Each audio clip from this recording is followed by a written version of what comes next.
In the case of Nnmadi Kanu, the legal processes have been abused. Nobody will remain sane to be in jail for more than 7 years that a case is being tried. People are frustrated. People believe that if you do not find anything against this man, release him or reach a political solution. That is what is bringing all these things. It's a result of frustration that there is no interest of justice served in this.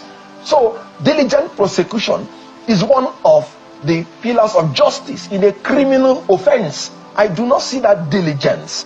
And the federal government is failing on all fronts.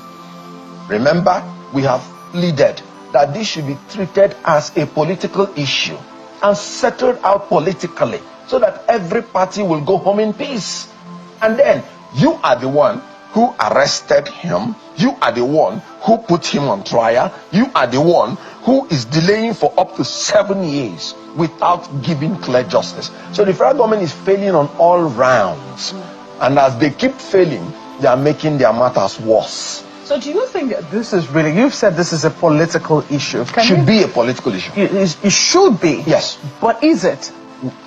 That's what I'm saying. The government should treat it as a political issue. Remember, during the colonial masters, where people were fighting for our independence, the colonial masters saw them also as adversaries. But they were genuine fighters of freedom.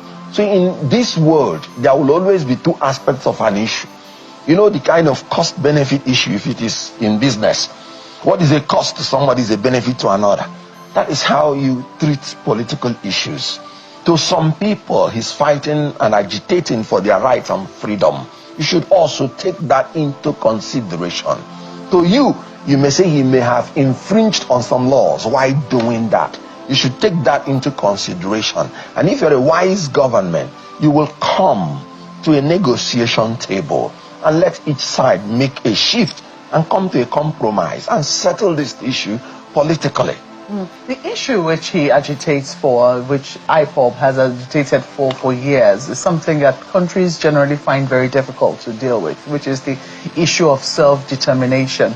How do you think that that can be resolved, given the fact that even if the federal government were to say, look, politically, we release him today, that certainly will not stop the agitations for people who believe that they should be given a separate country of their own? Very good. And that is why you should not attribute it to him, that he is the originator and the perpetrator of this. I think it predates him. Certainly. And might even outlive him. So it is about the government learning how to treat agitators and how to dialogue with them. Because as you have aptly stated it, it didn't start with him. We've had MASOP, we've had other organizations. It may certainly not end with him. So it's about people expressing in their different ways their manners of frustration with the system. When things were so good in Nigeria, I wasn't hearing all these agitations. But whatever name you call them, it is frustration to the suffering, to the hunger and hardship in the country. That is the truth. I was going to ask though, what side are you on? Are you on the side of the protesters? Do you support their cause? Or do you think that since this matter is already in court, pressure should be applied to the federal government to let this matter run as quickly as possible? Very good. I am on the side of rule of law. I just told you that Nigerians have the right to protest. Section 40. And you can't take it away from them. It's their natural right, innate in them. And the Supreme Court has said, beyond exercising these rights, no human being can live a civilized life. So it is their innate natural right to protest. And it should be encouraged in a democracy. Because when you bottle up all these things, then there will be an implosion, an explosion. But when people are allowed to express themselves, according to Section 39, they will ease off their anger, they will feel they've been heard, and then the government will also use it to understand the feeling of the people and know the solutions they are from and they are at. So the issue is that it is a support to rule of law. What does rule of law say? Somebody is innocent until you prove him guilty. And you must prove him guilty within a reasonable time. When it's unreasonable, it's no longer a rule of law. And for me, keeping somebody for 7 years in the name of trial is unreasonable. So, whatever it is, it should end now. Nnmadi Kanu should be released. Either the justice system moves at the speed it ought to move. In our laws, criminal trial ought to be held every day until judgment. That is what the law says. So I am on the side of law. I'm on the side of justice. Whether there's marginalization against the Southeast, that is given. So whether people will agitate, that is legal.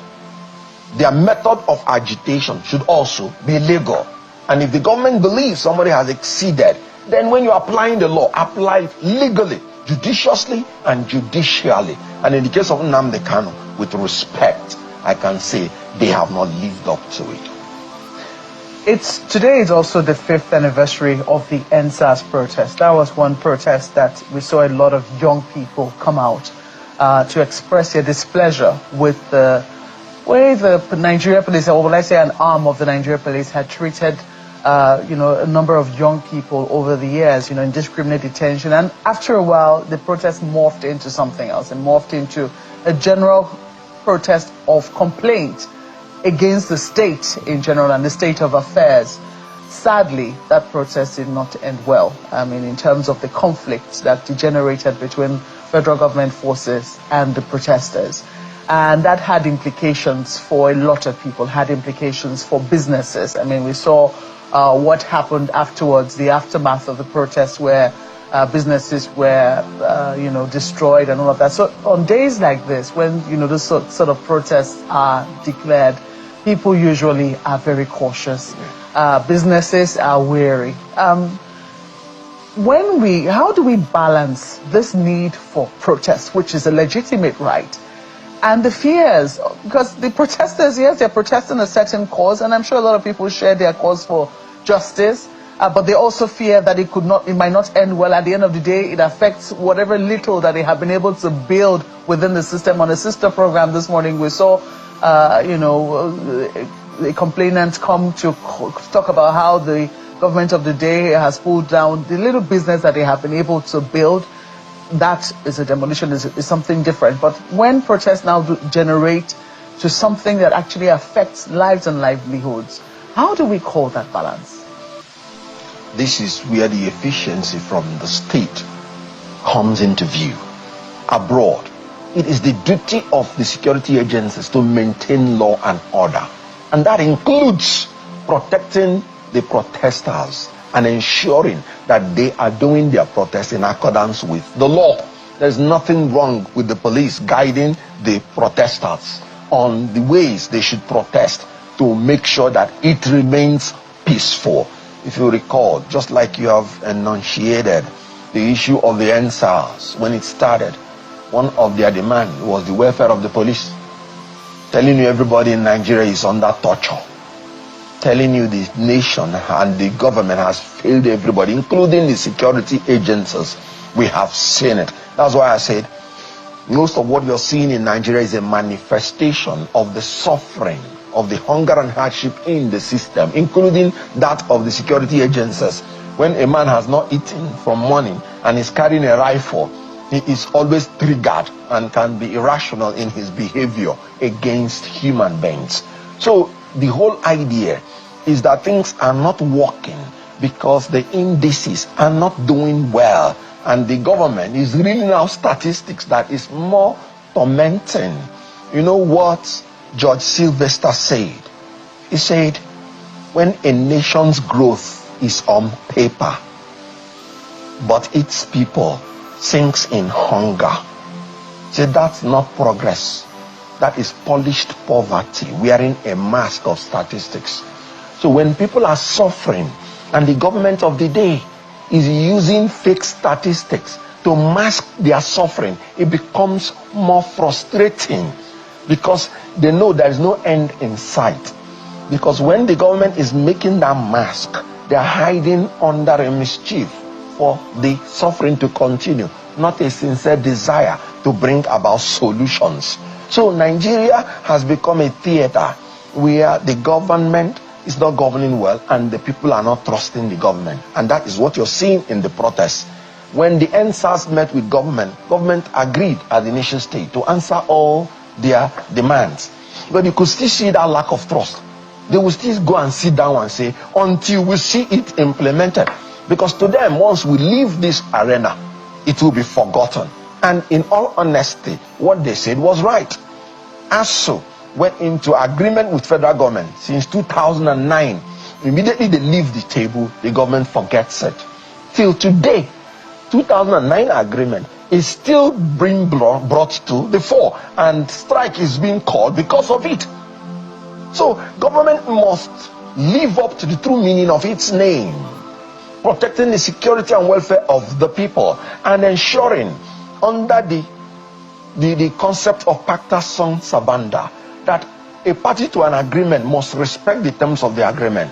If the government starts respecting the agreement it has with Nigerian people, starting from the social contract, this will build trust in the minds of the people, and continually that trust will build. And when the government makes a promise, the people will not sit down and say, you must fulfill it before we leave here. That is what is going on.